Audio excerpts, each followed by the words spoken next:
Hey everybody, welcome back to the YouTube channel. Today we're going to be showing you how to get Hulu on your television while you're stationed in South Korea.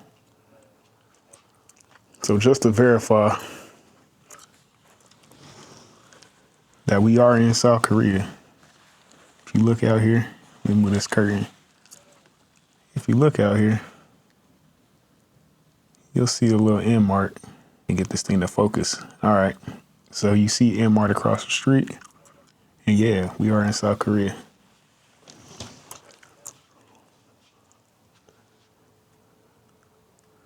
So jumping back over, we have Family Guy playing right now on Hulu. I'm gonna go ahead and back out of this just to be able to show you that we are indeed running Hulu. Now, if you're not as technically savvy, just stay tuned, watch every last part that I'm about to tell you. That way you're able to get Hulu on your TV while you're stationed here in South Korea. This little device here is a Raspberry Pi, basically a tiny computer I had laying around. We're going to use it as a gateway so we can watch Hulu and any other geo-restricted content. So here's the idea. The Raspberry Pi will run a VPN software, and your smart TV or any other streaming device will route its internet traffic through the Raspberry Pi. This way, all your streaming traffic gets tunneled through the VPN without needing to install anything on the TV itself or any other streaming device. Now, if you don't have a Raspberry Pi, no problem. You can set up a virtual machine on your Windows or Mac computer to do the exact same thing. But for this setup, I'll be using a Raspberry Pi running Raspberry Pi OS. Now, a key thing to highlight with this setup, no other device will be affected unless you connect to it. So there are routers where you can install VPNs, but in that case, your whole network is affected by the VPN. So if you're not necessarily wanting to use the VPN service, you'll have to go into your router and disconnect it. So I'm not going to cover the OS install here, but I've linked guides below for both the Raspberry Pi and virtual machine setup. All right, so jumping into the Raspberry Pi, we need to open up the terminal. Now you're going to want to git clone this gateway installer. I'll have this also linked down in the description. Now this is going to take a decent amount of time to download because it is a script that I made. Now once you do get this script, you'll be able to run it. You won't have to worry about actually making it an executable. So we'll just wait until this downloads.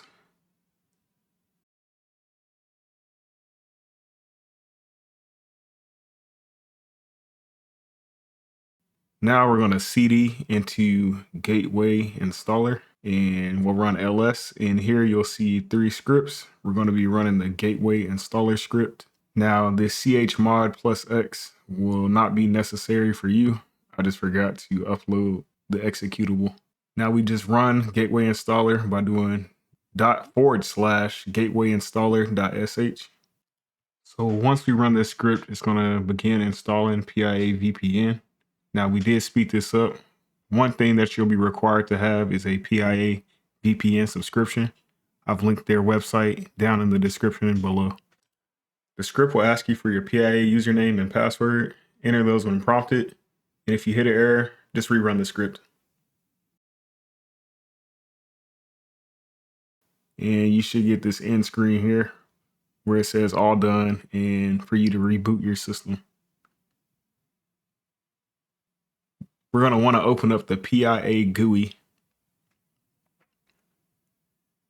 And we're going to scroll down. Since I'm in South Korea, a lot of these VPNs have a high ping.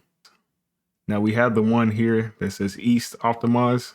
We're closer to the one on the West, but we'll go ahead and connect to the East.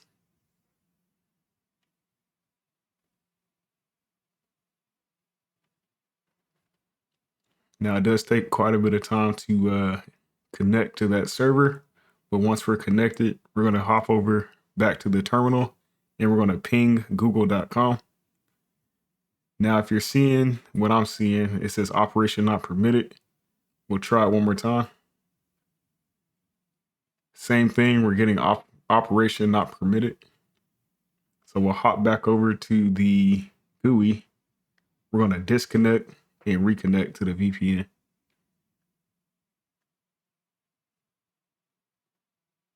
So we'll reconnect here, and then we'll hop back over to the terminal after it reconnects.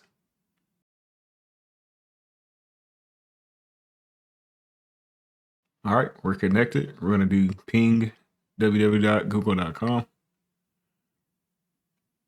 And now if you're seeing this, that means you are successfully connected. Now you're going to type in IPA to get your IP address. So you're going to want to write this down. Now another option, you can go to the settings and you can copy the IP address here. Now jumping back over to the TV, we'll go over to General, Network. I think Open Network Settings.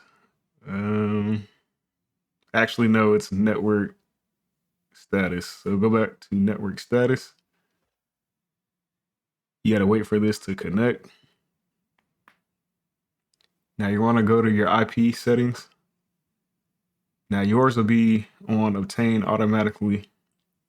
You're going to want to type in a IP address. So here I'm 1.120. You want to type your subnet mask. This is the Raspberry Pi IP address. And then here we have the PIA VPN DNS server. You can actually copy those settings down and put them into your TV as well.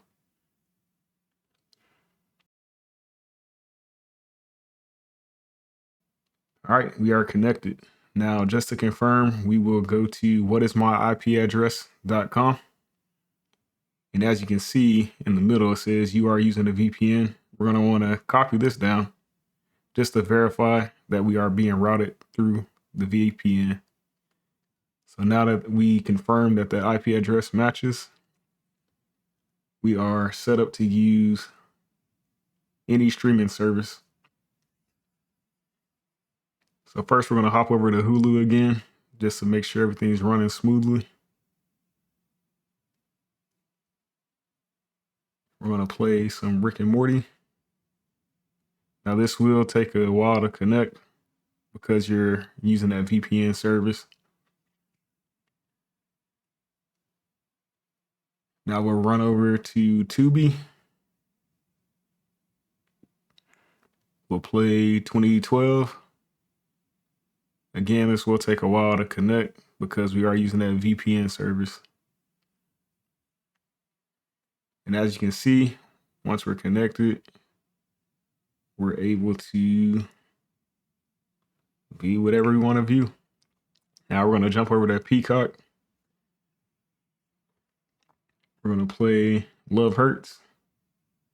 Again, this will take a while, so just be patient. But yeah, once it's playing, Seeking is very smooth. I'll give y'all an example of that. So little to no buffering. To turn off the VPN, just set your TV back to automatic.